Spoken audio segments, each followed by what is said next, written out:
This is the team which went, I would say, under the radar or was left out of the conversation for the most part of the season in a title race conversation. I mean, do you see them as your dark horse to win the title this year? To answer your question, I do see them as the dark horse, and I wouldn't even call it a very dark horse. Now you're a smart guy, right? Now all these guys are good guys in your eyes, right? You said in the previous podcast, maybe a few weeks ago, when I said that I would see Fenerbahce winning against Barcelona if they finish 7th or 6th. This is going to be funny. And you said, it's not a hot take. This is not a controversial opinion. Fenerbahce could be, it's hard to say it. Higher? Yeah, no, they could win against Barcelona from the 6th seed, something like that. So you said it wasn't surprising. But now more and more, just like Keenan Evans, I'm astonished by how they play. The offensive potential, defense sometimes a little shaky, but otherwise I could see them not only making the Final Four, but being a very, very serious contender to win the title. So to answer your question in short, yes. Another thing I wanted to just say, the loss to Olympia. Have you noticed this crazy pattern of Milano?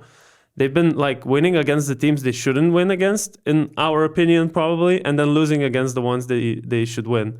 They lost against... We'll get there. We'll get to Olympia? Yeah, okay. Yeah. But this is just off topic, but something crazy pattern I noticed. Yeah, it's always like that, don't worry.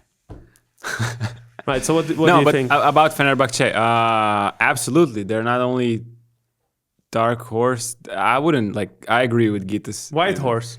Okay. Yeah, I don't know. No, just they're contenders to me, not only for the Final Four, but they're real contenders to win the title. I mean, since Sarunas took over, I looked at their stats, 28-5. Their record is 28-5 in all tournaments. Considering all the injuries they had, basically in Kaunas when they played Žalgiris, they did not have a small forward and they did not have a power forward. And the only guy they had got injured, during the game. Offensively, they are the number one team since Sarunas took over. And, with Itoudis, they were only 13th by offense and 13th by defense. Right now, they're number one by offense and number 8th in defense. So that's a crazy difference. That's a crazy change to me. The amount of offensive weapons they have is amazing. One of the deepest rosters, I think, in the EuroLeague at the moment. Sarunas knows how to use the best out of everyone. And, everybody is having their moments. Even Nate Sestina has had his moments. Tarik Biberovic is averaging 15 minutes in the EuroLeague. Sarunas has been able to get the best out of every guy in this roster. And I'm not sure if Dorsey does agree with you. Did you see his tweet? I saw, but Dorsey is shooting 49% from deep. I'm saying what I'm saying is they have such a deep roster. Every guy can have constant minutes in every game. But at the same time, Tyler Dorsey is making 8 3-pointers against Valencia. And, Motley is averaging the same amount of points in a shorter period of playing time. When he's on, Sarunas is using to his full potential. And looking at their shooting percentages, they have the best 3-point percentage. They have the best 2-point percentage. Under Jasikevicius, this is just an illustration, the perfect illustration of how to run a smooth offense when you have so many weapons and put everybody in the right places. And I found on Twitter, it was a Turkish tweet, but what Nick Kalidas said when somebody asked him the difference between Itoudis and Jasikevicius. So this is a translation, but what the Greek point guard said is, we couldn't start the season well under Itoudis. We started by losing some matches, and if you're a big team like Fenerbahce, everybody expects you to win. That's okay. And then he goes on saying this was not the case. Sarunas, on the other hand, brought a little more intelligence to the game and adapted to the team. He set up the team correctly.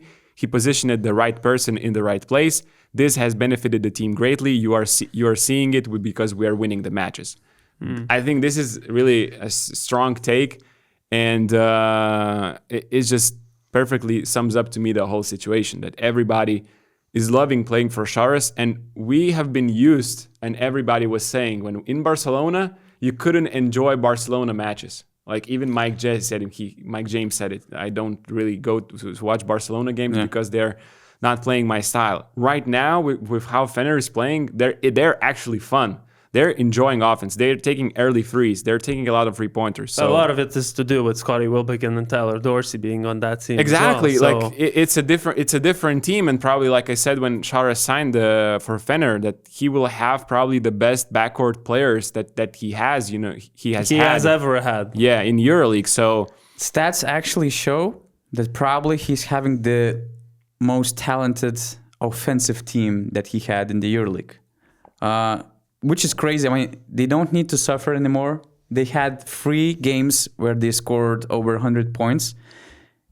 When Šaras was Barcelona head coach, I checked the history. They had 3 games in those all 4 years or whatever? They had 1 game. in 3 years. And it went to overtime, actually. Oh it was my this God. famous shush game by Isaiah Cannon, and But Barca won the game. But in the regulation, they had 94 points. Did you only in the Wow. EuroLeague or Only EuroLeague. Wow. Yeah, so Still, that's crazy. that's the right? huge difference. When you compare the offensive rating, you mentioned they have the best offensive rating in the EuroLeague according to Analytics since Šaras took over.